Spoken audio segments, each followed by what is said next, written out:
બચ્ચાઓ same, એને ખબર નથી કે માં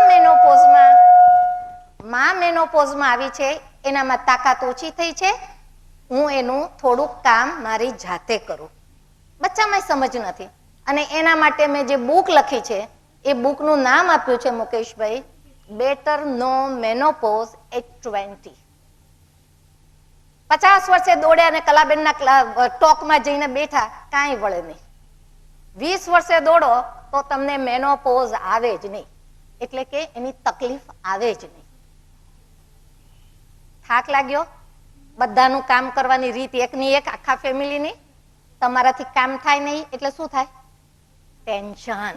પેલા તો ટેન્શન થાય કે સાલું કેમ રહી ગયું કામ.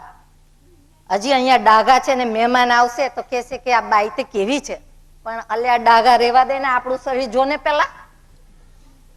એટલે પેલા ટેન્શન થાય. ટેન્શન થાય, ઘરમાં તો કોઈ સમજવાનું જ નથી, એટલે પછી ગુસ્સો કરે, વરને ગુસ્સો કરે, છોકરાઓને ગુસ્સો કરે, બિચારી સાસુ હોય તો એ તો મરી, એને ગુસ્સો કરે. ગુસ્સો કર્યો તો બધાએ કીધું આને તો ટેવ પડી છે, આનું તો ખસી ગયું છે. Then she feels so bad in her heart કે સાલી જિંદગીના 25 વર્ષ જે વરને, ઘરને, બચ્ચાને મેં મારા આપ્યા છે, એનું રિઝલ્ટ શું મળ્યું? હું ગાંડી છું, મારામાં કોઈ બુદ્ધિ નથી. ત્યારે ભાઈઓ, જે સ્ત્રીને ફીલ થાય છે ને, એ સ્ત્રીની જિંદગી જીવો આવતે બહુ તો જ ખબર પડે.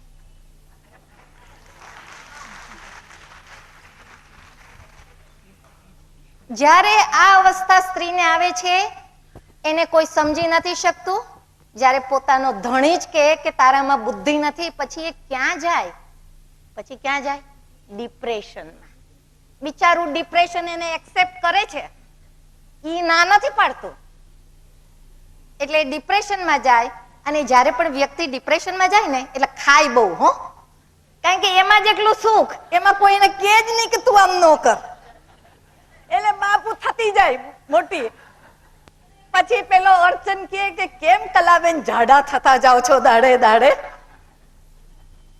એટલે ડિપ્રેશનમાં જાય. ડિપ્રેશનમાં ગયા પછી જો સમજણ ન હોય તો એ સ્ત્રી બોલશે. અને બધા હું કહું ત્યારે હાથ ઊંચો કરજો, હું જ્યારે પૂછું ત્યારે એ સ્ત્રી બોલશે કે હે ભગવાન, આના કરતા તો તે મને લઈ લીધી હોત તો સારું હતું. એ જે શબ્દ બોલો છો ને બહેનો, એનું નામ જ આત્મહત્યા. અને આ આત્મહત્યા સુધી ન જવું હોય તો ઘરના સર્વેને મેનોપોઝની સમજ હોવી જોઈએ. ભાઈઓ, તમે 5 વર્ષ બહેનોને સાચવી લ્યો, અને તમે જ્યારે 55 વર્ષે મેનોપોઝમાં આવશો ને ત્યારે બહેનો તમને સાચવશે. અને જો તમે નહીં સાચવી હોય તો ભૂલ ન કરતા કે મારું બૈરું છે તો મને સાચવશે જ. આ જમાનામાં કોઈ સાચવે નહીં હો. એ તો કે તે મને દીધું, લે તને આપ્યું. તમને એક આનો દાખલો આપું. આપણે સહેજ જ બોલશું હવે, અધૂરું રાખશું, બીજી વખત આવશું ગીતાબેન બોલાવે તો. એકલી વાર્તા જ કરવા. હા, એક બેન આવ્યા, વેરી એજ્યુકેટેડ બેન, 55 વર્ષના, 50-55 વર્ષના. પછી મને કે કલાબેન, મારે આત્મહત્યા કરવી છે. આ એકદમ સાચો દાખલો કહું છું, એકદમ સાચો, પરફેક્ટ, સહેજે આડું ઓળું નથી બોલતી એમાં. મને કે બેન, મારે આત્મહત્યા કરવી છે. એકદમ શું? એટલે કે મારે આત્મહત્યા કરવી છે. એટલે મને જરા ગુસ્સો આવ્યો મગજમાં. મેં કીધું બેન, તને આત્મહત્યા કરવી છે તો છાપામાં તો રોજ રોજ આવે છે કે કઈ રીતે આત્મહત્યા થાય, તો ઈ વાંચી લે.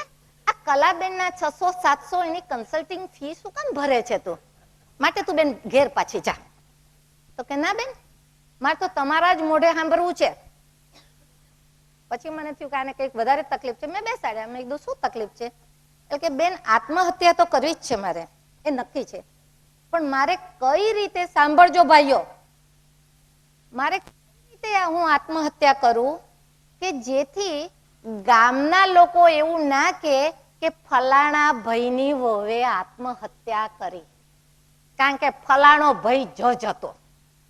જજનું બૈરું જો આત્મહત્યા કરે તો જજની રેપ્યુટેશન શું? પછી કે મારા છોકરાઓ આજે એન્જિનિયર ને ડાક્ટર થયેલા છે. પબ્લિકને ખબર પડે કે મેં માકડ મારવાની દવા પી લીધી તો મારા છોકરાની આબરૂનું શું? એને કોણ લગ્ન કરીને છોકરી આપશે? સમજો ભાઈઓ કે એક સ્ત્રી જે હેરાન થઈને ઘરના સંજોગોને લીધે ને પોતાના શરીરના લીધે આત્મહત્યા કરવા જાય છે, એ આત્મહત્યા કરતા પહેલા કોનો વિચાર કરે છે? સ્ત્રી આટલી નાજુક છે, એની સાયકોલોજી આટલી સુંદર નાજુક છે. સ્ત્રીને શું જોઈએ છે આ અવસ્થામાં ખબર છે મુકેશભાઈ? સ્ત્રીને કાંઈ નથી જોઈતું, સિમ્પથીના 2 શબ્દ. સ્ત્રી નથી માંગતી ઘરેણા, નથી માંગતી કપડા, માગે છે કે તમે મને પ્રેમથી 2 શબ્દ કયો, મારું રિસ્પેક્ટ રાખો. એ બેનને આત્મહત્યા કરવાનું રીઝન વોઝ રિસ્પેક્ટ, કે મારો વર્ડ નોકરના દેખતા મને કહે કે પૈસાનો હિસાબ આપને, આ તે સાડલો કેમ ખરીદ્યો ને તારા પિયર કેમ કપડા મોકલ્યા. કે સાલી આટલો પૈસો છે તો મારે તો હિસાબ જ આપવાનો ને. અને હું પણ ભણેલી ગણેલી વકીલ છું અને મેં વકીલાત ન કરી, શું કામ? મારા છોકરાને ઘરને સાચવવા માટે. એટલે આજે હું પૈસા વિનાની છું અને હું મારા પિયરમાં એક સાડલો આપવો હોય મારી માને તો એનોય મારે હિસાબ આપવો. અને એને જે દિલમાં લાગ્યો કે આના કરતા જીવવું, મરી જવું સારું. અને શી વોઝ રાઈટ. છેલ્લી તકલીફ હાડકાની તકલીફ. હાડકાની તકલીફ એટલા માટે વર્ણવાની છે કે આ હાડકા છે તો તમારા શરીરનો શેપ છે. આ હાડકા છે તો મગજને કોણ રક્ષણ આપે છે? સ્કલ, હાડકું. ફેફસાને છાતીને કોણ, હાર્ટને કોણ આપે છે? રિબ્સ, તમારી પાંસળીઓ. તમે ચાલો છો શેનાથી? તમારા જોઈન્ટ્સ જે હાડકાના બનેલા છે. આ હાડકા કેટલા કિંમતી છે અને એ હાડકા માટે કોઈ દાડો કોઈએ તપાસ કરાવી છે કે મારા હાડકા કેવા છે, ઢીલા છે, સારા છે? માની લીધું કે મોટા થયા એટલે હાડકા તો નબળા થવાના જ તે ને, અને પછી આમ ચાલવાનું જ તે ને. એવું નથી. તમે જો નાનપણથી 15 વર્ષની ઉંમરથી હાડકાને સાચવ્યા હશે, સારો ખોરાક, આજે ગીતાબેન મેં એ જ કીધું તો તમારા નાના છોકરાઓ બેઠા હતા એને, સારો ખોરાક, એક્સરસાઇઝ, ફરવા જવાનું, યોગ, બ્લા બ્લા, બધી ઓલ્ટરનેટ ટ્રીટમેન્ટ છે. એ બધું જો કર્યું હશે તો તમારા હાડકા સશક્ત હશે. આજે સાલી બ્લડ પ્રેશર થાય, કોલેસ્ટ્રોલ કરાવવા કેવા દોડો? આમ આમ આમ આમ આમ. ડાયાબિટીસ થાય, બ્લડ શુગર કરવા ફટાફટ.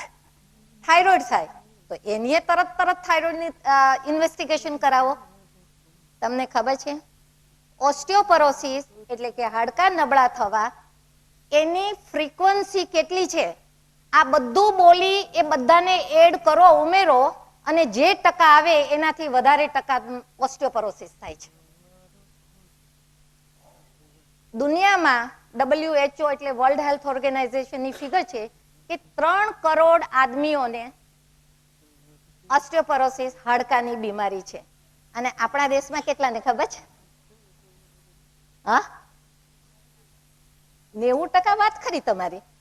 આપણા દેશમાં that is 6 crores. પેલામાં 3 કરોડ અને આપણામાં 6 કરોડ. અને એ 6 કરોડમાંથી 5 કરોડ બહેનો.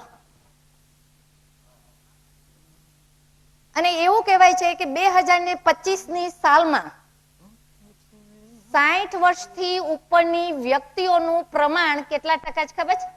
70%. આપણા સમાજનું શું થશે? 70% બધા આમાં જ ચાલશે તો કેવું લાગશે? રસ્તા ઉપર જોવું નહીં ગમે. માટે અત્યારથી ચેતો. અને આની ટ્રીટમેન્ટ બહુ જ સહેલી છે, હોર્મોન્સની છે. હવે બહુ ટાઈમ નથી એટલે નથી કહેતી, પણ ઓલ્ટરનેટિવ ટ્રીટમેન્ટ અને પોઝિટિવ એપ્રોચ ઇન લાઈફ. તમારી કામ કરવાની આદતને છોડો. જિંદગીમાં 1-2 કલાક તમારા